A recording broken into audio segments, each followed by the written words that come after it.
Akademisi Rocky Gerung berpendapat jika mantan Panglima TNI Gatot Nurmantio dan Imam Besar FPI Habib Rizik Syihab bersatu, istana bisa ketar-ketir menghadapinya. Menteng dan Petamburan merupakan poros baru yang terjadi karena adanya sumbu yang menghubungkan Gatot dan Habib Rizik. Ucap Rocky dalam channel YouTube resminya yang dikutip dari genpi.com pada Minggu 29 November 2020. Rocky menjelaskan, sumbu yang dimaksud adalah emak-emak, kelas menengah Menteng, dan pedagang Tanah Abang yang terbentuk secara historis bukan diarahkan. Saya pikir masyarakat sipil akan lebih rasional untuk melihat kemungkinan perubahan Indonesia dengan poros Menteng Petamburan, katanya. Kawasan Menteng yang Rocky maksud adalah markas koalisi aksi menyelamatkan Indonesia atau KAMI yang berada di daerah Menteng, Jakarta Pusat. Rocky menyebut bahwa sosok Habib Rizik merupakan orang yang memiliki intelektual yang tinggi karena seorang dokter yang telah banyak menulis disertasi. Dengan dipandang bahwa sosok Habib Rizik yang selalu dinilai gerakan kanan, orang-orang Betawi memproyeksikan Habib Rizik sebagai pitung.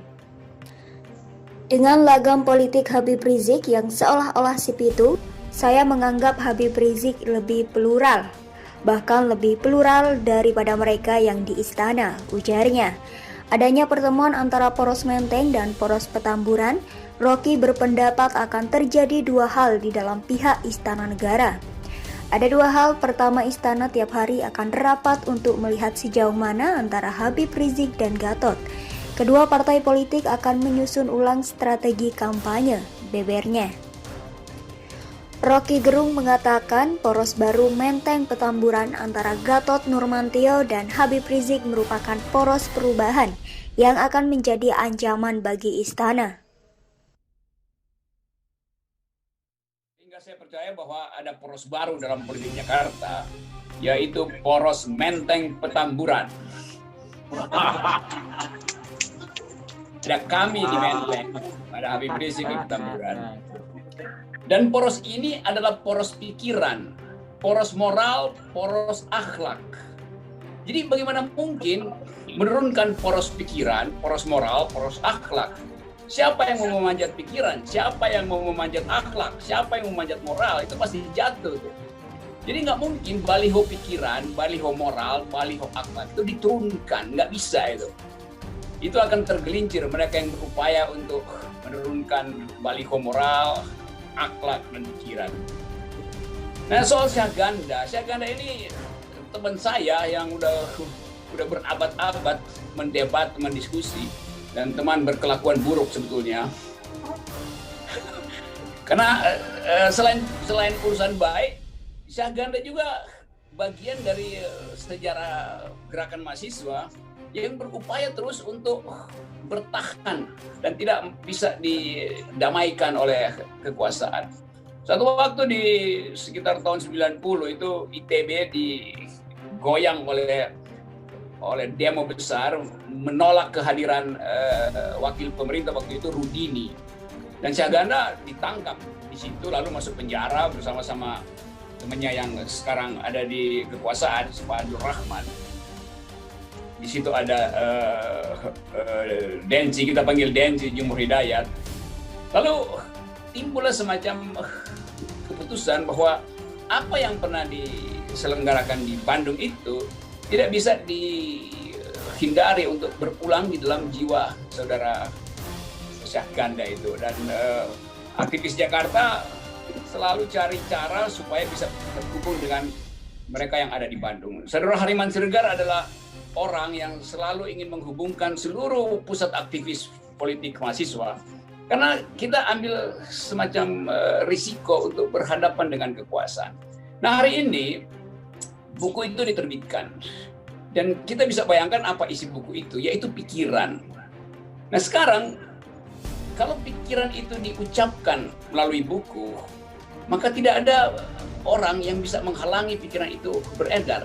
Syahganda ada di dalam penjara, saya masih curi-curi webinar, video call dengan dia. Kemarin saya masih ngomong dengan Syahganda, saya ada di Medan. Medan itu hari ini jadi pusat perpolitikan Indonesia Karena setiap hari ada menteri yang datang ke Medan hanya untuk membackup calon dari Presiden Jokowi di situ. Setiap hari itu, bagaimana mungkin kabinet itu mondar-mandir ke Medan hanya untuk ngurus seseorang yang di calon wali kota di situ, yang kebetulan di backup oleh kekuasaan. Padahal kita tahu orang Medan itu punya hak politik otentik untuk memutuskan siapa yang akan memimpin Medan. Sekarang ada oligarki masuk sampai akar oligarki itu dari istana merambat sampai ke Medan. Kita tahu bahwa Medan memerlukan ketua, bukan mertua.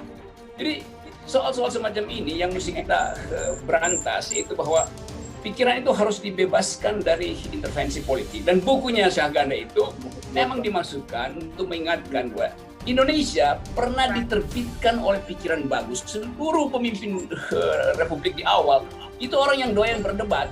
Jadi kalau tadi Habib Rizik mengatakan bebaskan para tahanan politik dan ajak mereka berdebat. Bebaskan mungkin bisa, tapi ajak berdebat itu udah pasti KO itu istana tuh.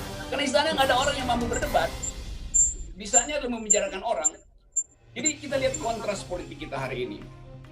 Syahganda, Jumhur Hidayat, Anton Permana diborgol karena benar, bukan karena benur. Ada yang diborgol karena benur, dan pada kontras itu orang lihat mana sebetulnya politik akal sehat, mana politik akal bulus.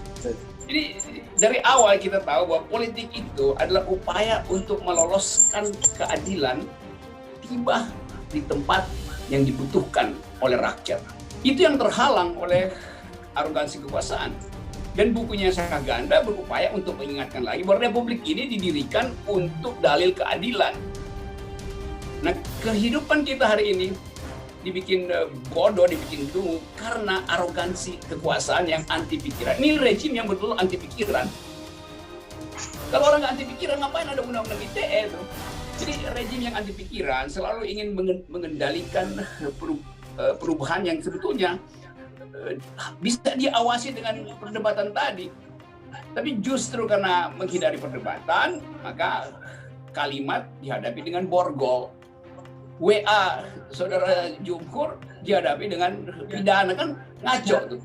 Jadi sekali lagi saya kira kita ada di dalam keadaan sekarang, tapi saya percaya bahwa apa yang sedang dilakukan oleh saudara Jumhur, saudara Syahganda dan Anton Permana tidak mungkin lagi dihalangi oleh kekuasaan yang sedang retak. Kita mengamati dari hari ke hari, isi kekuasaan itu adalah saling amputasi. Menteri yang satu bersiap-siap untuk masuk dalam politik 2024, karena itu mulai berupaya untuk mengumpulkan relawan, mengumpulkan upeti, mengumpulkan dana macam-macam untuk persiapan itu.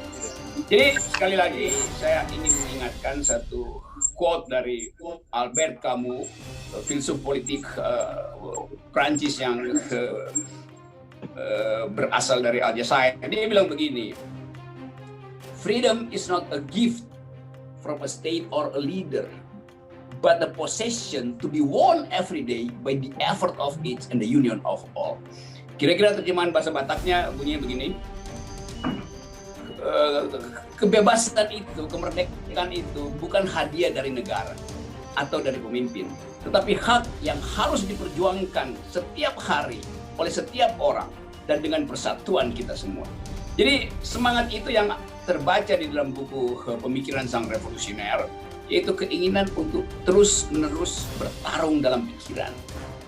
Nah, itu sebetulnya yang jadi inti dari buku itu, dan kita hari ini diikat bersama oleh keyakinan itu bahwa perjalanan republik harus dikembalikan pada fungsi akal, bukan pada fungsi korupsi, bukan pada fungsi macam-macam transaksi. Tapi sekali lagi kita ingat bahwa negeri ini didirikan oleh mereka yang berpikir. Karena itu pikiran adalah hak utama manusia untuk menghasilkan kemerdekaan. Sekali lagi terima kasih, karena ini sore yang bisa jadi momentum untuk mengulangi sejarah, bukan karena kita benci pada kekuasaan, tapi kita ingin agar supaya negeri ini hidup di dalam kemerdekaan pikiran. Saya kira itu poin saya. Terima kasih.